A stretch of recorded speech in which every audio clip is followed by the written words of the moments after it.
സൽസ്വഭാവി എന്നൊക്കെ പറഞ്ഞു. പ്രത്യേകിച്ച് ഞാൻ കുറേ മിമിക്രിയൊക്കെ എന്തോടെ വന്നപ്പോഴൊക്കെ വയറ് ഒട്ടിയാ വന്നത്. ഇപ്പൊ വയറ് മാത്രമേ ഫ്രണ്ടിൽ കാണാൻ. ഞാൻ അറിയുന്നില്ല ഇവ ഇടയ്ക്കൊക്കെ പോയി തിന്നിട്ട് പോകുന്നത്. സാധാരണ ഞാൻ പറയും കുറച്ച് ആഹാരം കഴിക്കാവൂന്ന് പറയും. പക്ഷെ എന്ത് ചെയ്യാം, അങ്ങനെയൊന്നും കൈ കെട്ടണ്ട. സാറിൻ്റെ മുമ്പ് കുറച്ച് ബഹുമാനമൊക്കെ വേണം.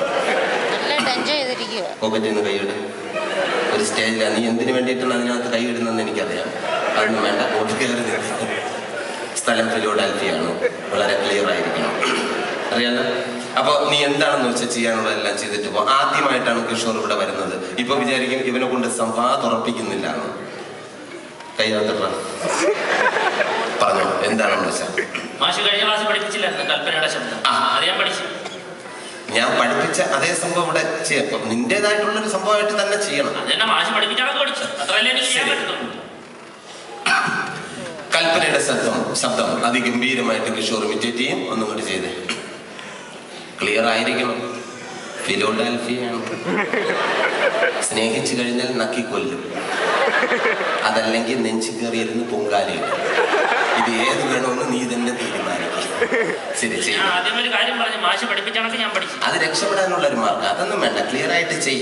ഇപ്പൊ കാണാം. ക്ലിയർ ആണെങ്കിലുള്ള കയ്യടി നീ ഇപ്പൊ നോക്കിക്കോ. ചെയ്.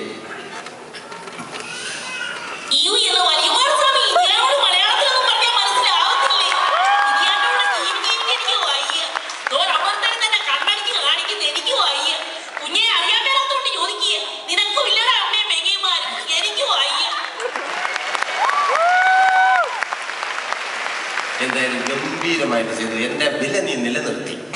ഇനി ഏതാ ചെയ്യാൻ പോകുന്നത്? എനിക്ക് ലാൽ ജോസിനെ പഠിക്കണം. ഡയറക്ടർ ലാൽ ജോസിനെ അല്ല, ഇതുപോലെ മിമിക്രി പഠന ക്ലാസ്സിന് മുമ്പ് ചെയ്തു. പക്ഷെ ഇത് വളരെ വെറൈറ്റി ആണ്. അതുകൊണ്ടാ പറഞ്ഞത്. ലാൽ ജോസിനെ ചെയ്. ലാൽ ജോസിനെ പറ. ഞാൻ പറഞ്ഞുതരണം. വളരെ ഈസിയാണ്. പക്ഷെ ലാൽ ജോസിന്റെ ശബ്ദം ഇവിടെ എത്ര പേർക്ക് അറിയും എന്ന് എനിക്കറിയാം. എല്ലാവർക്കും അറിയാം. എല്ലാവരും ഇന്റർവ്യൂ കണ്ടിട്ടുണ്ട്. ഓക്കെ ആണല്ലോ? ഓക്കെ. ശരി, എന്നാ ഡയറക്ടർ ലാൽ ജോസ്. പ്രിയപ്പെട്ടവര്, മലയാള സിനിമയിൽ ഒരുപാട് താരങ്ങൾക്ക് ഞാൻ ജന്മം കൊടുത്തിട്ടുണ്ട്. പ്രത്യേകിച്ച് ഈ ഫിലോഡൽഫി എന്ന് പറഞ്ഞു കഴിഞ്ഞാൽ സുരാജിന് മാത്രമല്ല എല്ലാ കലാകാരന്മാർക്കും പ്രിയങ്കരമായ ഒരു നാടാണ് ഫിലോഡൽഫിയ.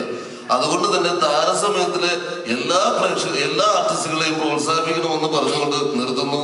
നന്ദി. ഇനി ഏതാ ചെയ്യാൻ പോകുന്നത്? എനിക്ക് വി എസ് സച്ചിദാനന്ദനെ പഠിക്കണം. അയ്യോ, അതിന് വേണോ? കുഞ്ഞാലിക്കുട്ടി കാണാൻ പോയില്ലേ? അത് പഠിക്കണം. കാണാൻ പോയത് കുഞ്ഞാലിക്കുട്ടി. അത് തന്നെ വേണോ? അത് തന്നെ പഠിക്കണം. ഇതൊക്കെ മറന്നില്ലേ? ഐസ്ക്രീം കേസൊക്കെ അതങ്ങനെ മറക്കാൻ പറ്റും. ശരി, എന്നാൽ നമുക്ക് വി എസ് കുഞ്ഞാലിക്കുട്ടിയുടെ വീട്ടിൽ പോയ സംഭവം പറയാം. പക്ഷെ അതിനു മുമ്പ് വി എസിന് എങ്ങനെ പഠിക്കാൻ